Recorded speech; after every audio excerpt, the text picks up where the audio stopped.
इस वक्त हमारे साथ महामंडलेश्वर स्वामी ज्ञानेश्वर पुरी जी हैं, इनसे खास बातचीत करेंगे। महाराज जी, किस तरीके का अनुभव अभी प्रतीत हो रहा है? आपने स्नान कर लिया है? हम वापस आ गए। हमको इस भीड़ में जाकर के थोड़ा सा डर लग रहा था कि कोई दिक्कत तो नहीं होगा, लेकिन बिल्कुल दिक्कत नहीं है। इतनी भीड़ में आदमी एक दूसरे को रास्ता देते, एक दूसरे के रास्ता खाते, फिर दोबारा रास्ता देते, आराम से आकर के आप स्नान कर सकते। ऐसे कोई आदमी नहीं जो स्नान नहीं कर सकता है, और एकदम शांति से हो गया, सब कुछ शांति से हो गया। हिंदुत्व के लिए क्या कुछ कहेंगे महाराज जी? जिस तरीके की ये व्यवस्थाएं की गई हैं और आप लोग भी आए हैं, तो क्या आ जाओ मतलब हिंदुत्व को लेकर क्या कुछ कहेंगे? हिंदुत्व वो सनातन धर्म तो सबसे पहला धर्म है, उसके इसलिए सनातन ही नाम रखा है कि जो लोगों को यहाँ से नारायण पहुँचवाने का धर्म है, और उसके अलावा क्या चाहिए? भगवान को बनाता है, और क्या चाहिए? आप लोग पाली राजस्थान से हैं, क्या कुछ है वहाँ का? जो है कि जो मंदिर है वो किस तरीके का है? वो ओम आकार के एक आत्म जो हमारे गुरुजी विश्वगुरु स्वामी माशुरान जी ने बनाया, ये ओम आकार के 100 बीघा में एक मंदिर बनाया, 2 मंजिल का, जिसमें 12 ज्योतिर्लिंग भी है, हमारे गुरुजी की समाधि है, 1008 शिवलिंग मूर्तियां हैं। महाराज जी, पाली में कितने सालों से आप रह रहे हैं? मैं पाली में 27 साल हो गया मुझे। इससे पहले आप कहाँ पर थे? यूरोप में रहता था। यूरोप में रहते थे।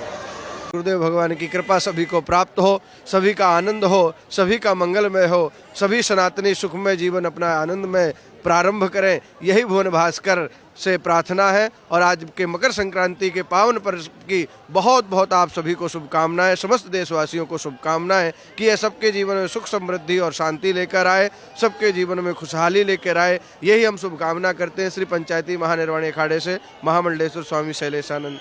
महाराज जी, ये बताइए कि जब आप लोग अमृत स्नान के लिए आते हैं तो उसके पहले की क्या कुछ जो विधियां होती हैं वो आप करते हैं वहाँ पर? उसके बाद जी बिल्कुल, धर्म ध्वजा के समकक्ष नीचे बैठ करके पूजन होता है, गुरुदेव भगवान का पूजन होता है, पर्व ध्वजा की स्थापना होती है, और उसके बाद यह प्रारंभ की जाती है प्रक्रिया। वहाँ से आकर के यहाँ समस्त कार्यक्रमों को पूरा किया जाता है।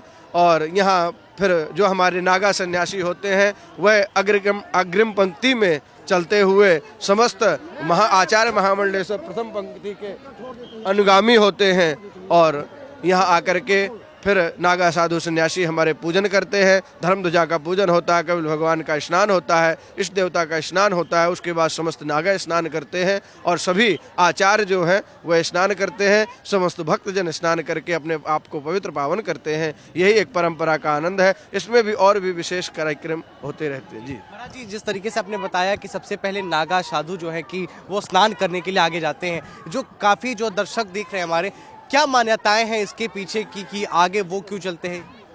देखिए, हमारे जो दिगंबर साधु शिव स्वरूप सन्यासी जो होते हैं वे दिगंबर सन्यासी होते हैं, और दिगंबर वेशधारी भगवान शिव महादेव हैं, तो महादेव का ही पहला स्नान होता है।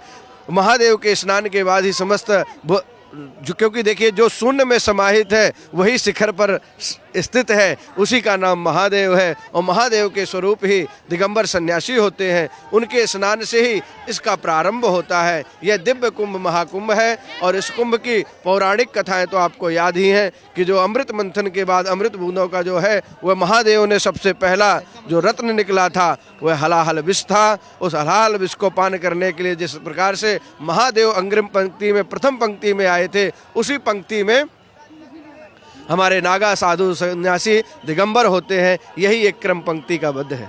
House experience? Experience, fantastic. Yes. When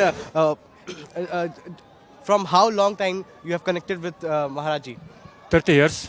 30 years. Yes. Maharaji went to Europe, and we are following him to India, no?